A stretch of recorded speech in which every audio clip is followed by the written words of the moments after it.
The quaint little gift shop was a hive of activity, its narrow aisles teeming with last-minute shoppers. The air was thick with the scent of scented candles and fresh stationery. I was there too, meandering through the shelves, my eyes skimming over quirky mugs and vintage clocks, searching for a unique keepsake.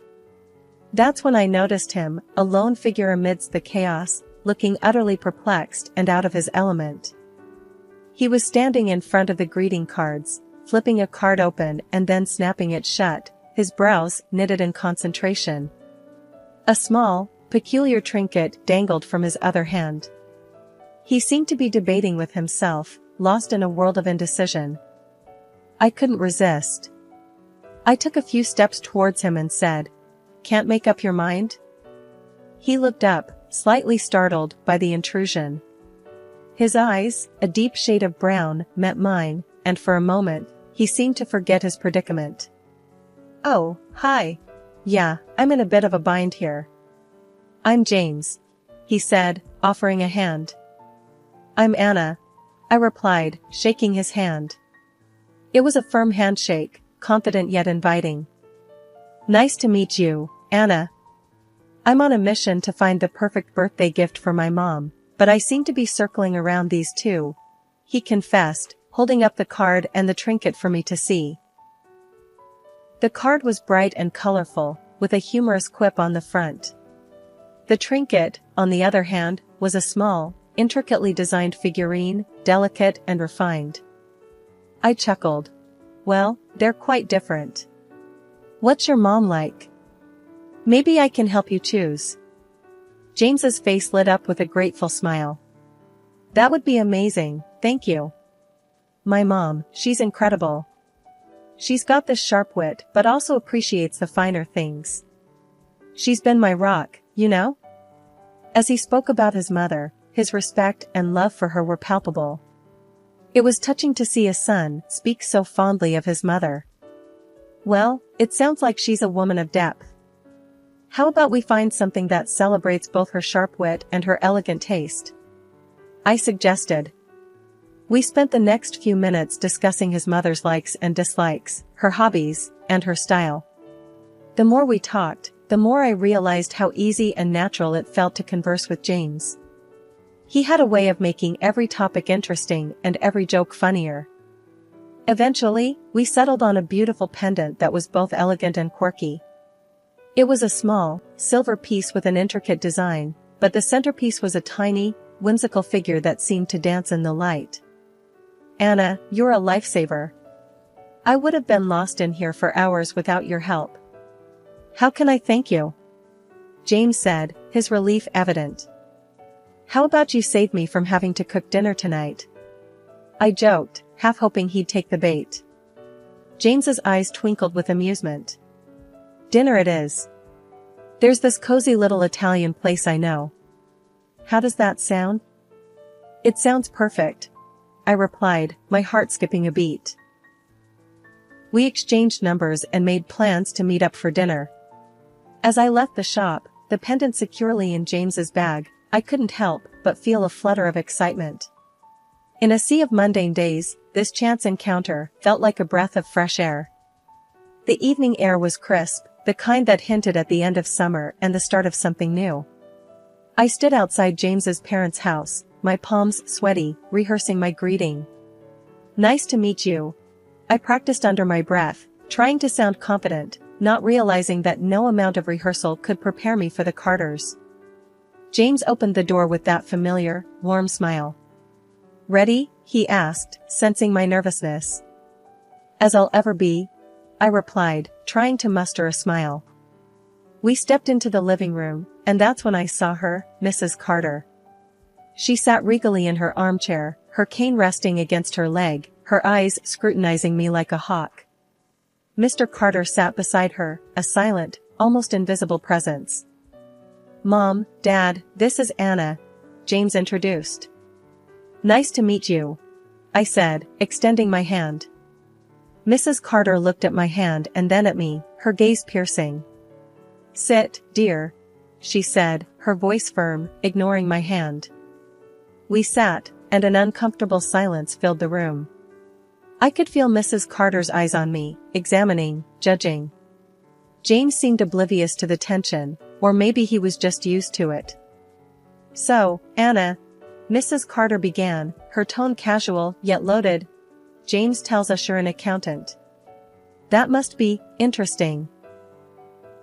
"Yes, it's quite rewarding. I love working with numbers, finding solutions," I replied, trying to sound upbeat. She hummed, unimpressed. "And your parents, what do they do?" I explained, but with each answer, her questions grew more personal, more probing. It felt less like a conversation and more like an interrogation. James remained silent, his occasional attempts to change the subject quickly overridden by his mother's pointed questions. "Tell me, Anna, how much do you earn?" Mrs. Carter asked, her tone casual, but her intent clear. I was taken aback. It wasn't a question you'd expect in a first meeting, and certainly not in such a straightforward manner. I glanced at James, hoping for some support, but he avoided my gaze. "It's a decent amount. It allows me to live comfortably," I answered vaguely, feeling my cheeks flush. "I see. And this house of yours, you live there alone?" she continued, her curiosity unabashed. "It was my grandmother's. I inherited it," I replied, feeling more like I was in a job interview than meeting my boyfriend's parents. Mrs. Carter nodded, her expression unreadable. The rest of the evening passed in a blur of discomfort. Mr. Carter remained silent, his presence almost ghost-like, while Mrs. Carter's questions lingered in the air, sharp and unnerving. As we left, James seemed pleased. "That went well, don't you think?" he said, oblivious to the undercurrents. "Sure," I replied, my voice barely a whisper. As we drove away, the weight of the evening settled on my shoulders. Mrs. Carter's intense scrutiny and pointed questions lingered in my mind, a stark contrast to the warmth and ease I felt with James.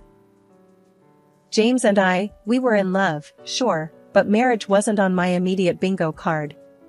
Yet, there we were, standing in my living room, the same one I grew up in, talking about forever. "Anna, I know it's soon, but I feel it, you know?" "Why wait?" James said, his eyes full of that earnestness that first drew me to him. I hesitated, the image of Mrs. Carter's scrutinizing gaze flashing in my mind. "James, your mom, that dinner was intense. Are you sure we're ready for this step?" He took my hands in his, a comforting warmth spreading through me. "Anna, I love you. And yeah, my mom can be a bit much, but don't worry, we'll handle it together. You and me, okay?" His words were a balm, soothing away the doubts. "Okay," I whispered, the word a leap of faith. We decided on a simple ceremony. No grand gestures, no elaborate fanfare, just an intimate gathering of close friends and family. It felt right, true to who we were. But as the day approached, the butterflies in my stomach weren't just from bridal jitters. The wedding was beautiful, a small affair in my backyard. The same trees that witnessed my childhood games now stood witness to my vows. But amidst the joy, there was an undercurrent of tension, an unspoken question hanging in the air: how would the Carters fit into this new picture we were painting? James sensed it, I could tell. As we danced, his hand on my waist, mine on his shoulder, he leaned in. "Don't worry, love. We'll make it work. You, me, and yes, even my parents." I smiled, a mix of hope and apprehension. "Promise?" "Promise," he affirmed, sealing it with a kiss. But promises, I'd learn, are fragile things. The reality hit home when James and I moved into my grandmother's house. It was a quaint place, its walls holding memories of a lifetime. The ramps and low steps, once installed for my grandmother's convenience, now stood as silent testaments to her struggles and strength. "Your grandma had it all figured out, huh?"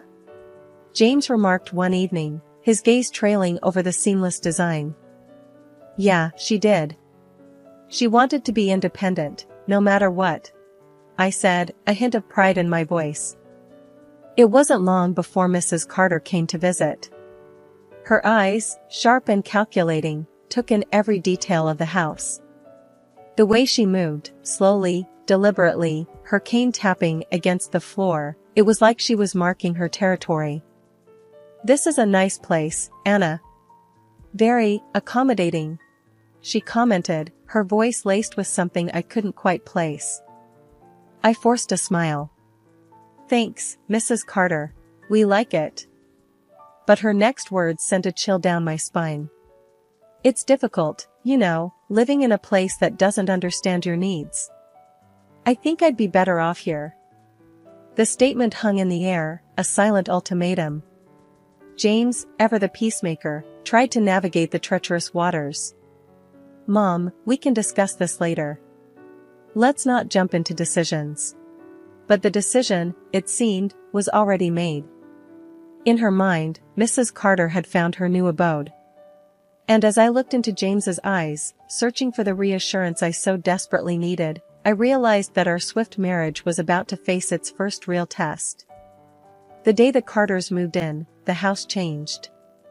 It wasn't just the extra shoes by the door or the additional toothbrushes in the bathroom. It was like the air itself shifted, dense with the weight of their presence. I was in the kitchen, trying to make sense of the chaos that had become my pantry, when Mrs. Carter hobbled in. Her cane clicked against the floor, a sound that was quickly becoming the soundtrack of my life. "Anna, dear, I was thinking," she started, her voice cutting through the silence. "This shelf is too high. I can't reach anything. You should rearrange it." I bit my lip, holding back a sigh.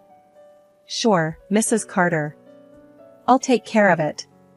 And another thing," she continued, oblivious to my growing frustration, "Mark and I should take the bedroom downstairs.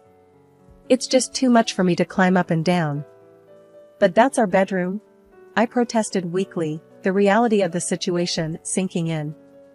She gave me a look, one that said my comfort was secondary. "Well, it's just practical, dear. You're young, you can manage." Before I could respond, Mr. Carter entered, his presence like a shadow, always there, but never quite tangible. "Is everything all right here?" he asked, his voice neutral. "Just discussing some adjustments," Mrs. Carter replied, her tone leaving no room for argument. As they left, I felt a surge of resentment. My home, my sanctuary, was being dismantled, piece by piece, and I was expected to smile and nod. The days that followed were a blur of demands and critiques. Mrs. Carter had an opinion on everything: how the furniture should be arranged, what meals should be cooked, how the house should be cleaned. And every evening, James would come home to a battlefield, his attempts to mediate often ending in heated arguments. "Anna, we need to be understanding. They're adjusting," he'd say, trying to calm the storm. "Adjusting? James, they're not adjusting, they're invading. This is our home, not a hotel for your parents," I'd retort, my patience wearing thin. But the breaking point came one evening, over dinner. Mrs. Carter had made some offhand comment about the meal, how it wasn't to her liking. Something inside me snapped. "Mrs. Carter, I understand you're used to things a certain way, but this is my home too. I'm doing my best here," I said, my voice trembling with suppressed anger. She looked at me, her eyes cold and unyielding. "Your best isn't good enough, dear. Maybe if you spent less time at that job of yours and more time here, things would be different." I looked at James, desperate for support, but he remained silent, his gaze fixed on his plate. In that moment, I realized the gravity of the situation. I was an outsider in my own home, my life hijacked by the unwelcome presence of the Carters. The tension in the house was like a thick fog, impossible to ignore. Every morning, I woke up to the same routine: prepare breakfast for 4, rush to work, then come back to a list of complaints and demands. It was like living with a ticking bomb, never knowing when the next explosion would be. One evening, I was in the kitchen, trying to juggle preparing dinner and responding to a flurry of work emails when Mrs. Carter came in, her cane tapping a steady, irritating beat on the floor. "Anna, this kitchen is a mess. And what's for dinner?" I hope it's not that bland chicken dish you made last week, she said, her voice dripping with disdain. I clenched my jaw, fighting the urge to snap back. I'm doing the best I can, Mrs. Carter. And it's pasta tonight. She sniffed, making it clear what she thought of my best. You know, if you weren't so tied up with that job of yours, maybe you'd manage the house better. That was it. The final straw. I turned to face her, my hands trembling with frustration. Mrs. Carter, I'm working this job to support us. And I'm also trying to manage the house. I'm only one person. I can't do everything. Her eyes narrowed. Well, maybe you should consider working from home then. That way, you can keep an eye on the house and still do your job. I was flabbergasted. Work from home? Just so I could clean up after them and cook on demand? The thought was suffocating. James and I have been talking, and we think it's the best solution, she continued, as if reading from a script. I felt a surge of anger. You've been talking? And what about me? Don't I get a say in this? Just then, James walked in, and I turned to him, hoping for some support. James, please tell me you don't agree with this. He looked uncomfortable, caught between his mother and his wife. Anna, it's just... Mom has a point. It would make things easier. Easier? For whom? Certainly not for me. I felt like I was drowning, and the people who were supposed to throw me a lifeline were instead pushing me further under. James, this is not about making things easier. It's about respect and boundaries. Your parents moved into my house, and now they're trying to dictate how I live and work. This is not okay, I said, my voice rising with every word. Mrs. Carter interjected, her tone patronizing. Anna, dear, we're family now. We should be helping each other, not arguing over trivial things. Trivial things? My job, my independence, my sanity, were these trivial things? I looked at James, searching his eyes for the man I married, the man who promised to stand by me. But all I saw was indecision, a man torn between his wife and his mother. Under the relentless pressure from Mrs. Carter and the passive compliance of James, I found myself boxed into a corner with no escape. The air in the house was thick with my silent acquiescence as I reluctantly agreed to work from home. Each day melted into the next, a monotonous blend of keystrokes, cooking, and cleaning, all under the watchful, often disapproving, gaze of Mrs. Carter.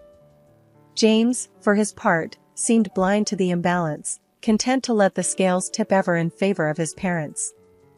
Then came that fateful evening, the one where the weight of my silence became too heavy to bear. We were gathered around the dinner table, the air heavy with the scent of the meal I had spent hours preparing. Mrs. Carter was mid-complaint about the seasoning of the chicken when I finally found my voice. I'm tired, I said, the words falling from my lips like heavy stones. I'm tired of trying to balance work and taking care of everyone's needs. Maybe it's time we considered living separately. The words hung in the air, a fragile bubble of hope destined to burst. Mrs. Carter paused, her fork mid-air, her eyes locking with mine. Then, to my utter disbelief, she nodded. I agree, she said, her voice smooth as silk, her tone matter-of-fact. This arrangement isn't ideal. But this house, it's so well equipped for our needs. So, Anna, it would make sense for you to find another place. The room spun, her words a gut punch that knocked the air from my lungs. I turned to James, desperate for him to intervene, to stand up for us, for our home. But the man I looked to for support merely echoed his mother's sentiment. Mom's right, Anna. This house suits their needs. You can leave here if you like, he said, his words slicing through the last tether of my restraint. His words, so casually delivered, were the culmination of 1,000 tiny betrayals. The man I loved, the man I had built a life with, was offering up my sanctuary, my grandmother's legacy, on a silver platter to appease his parents. Without a word, I pushed my chair back and stood up. The legs of the chair scraped against the floor, the sound sharp and final. I could feel their eyes on me, wide with surprise, as I pulled out my phone and dialed the number I had looked up just moments ago, my fingers steady, my resolve unwavering. The room was silent except for the muffled voice on the other end of the phone. "Yes, I need to schedule a move," I said, my voice clear and loud enough for everyone to hear. A look of triumph flickered across Mrs. Carter's face, a smug smile curling her lips as she mistook my actions. She thought I was conceding, retreating from my own home. But the reality of my words hadn't hit her yet. I turned to face her, my eyes locking with hers. "Mrs. Carter, you seem to be misunderstanding the situation. The movers aren't for me. They're for you, your husband, and James. You have until the end of the day to pack your things and leave my house." The silence that followed was profound, the words hanging in the air like a verdict. Mrs. Carter's face drained of color, her triumphant smile faltering, transforming into a mask of disbelief and shock.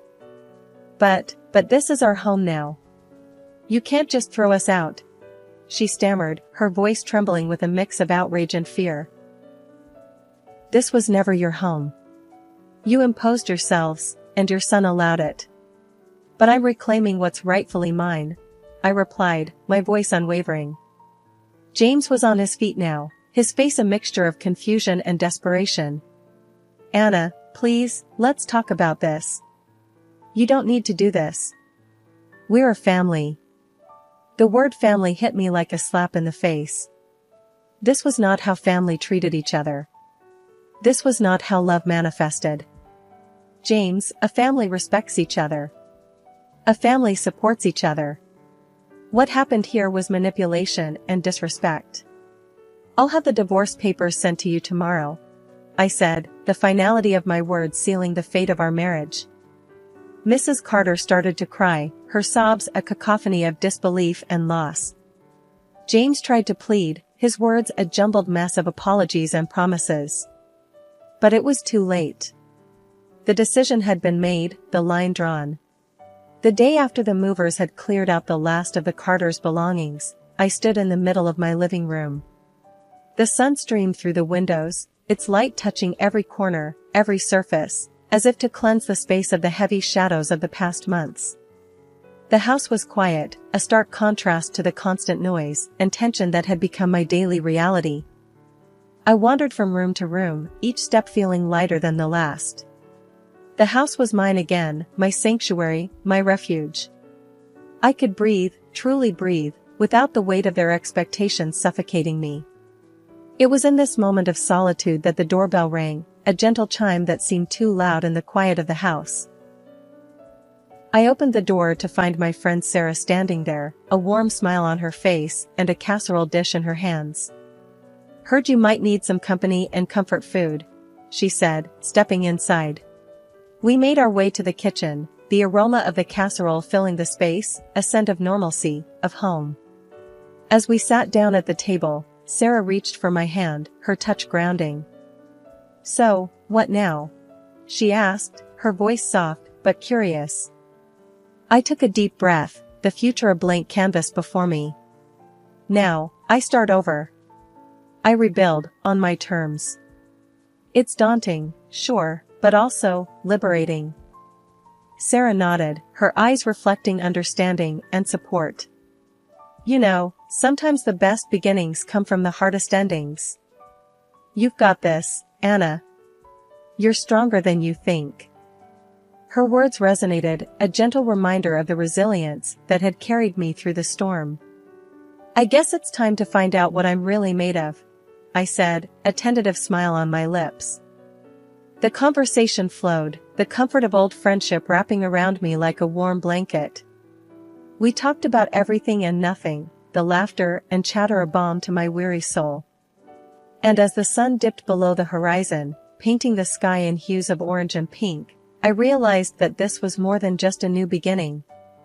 It was a chance to rediscover myself, to redefine my boundaries, to live my life unapologetically.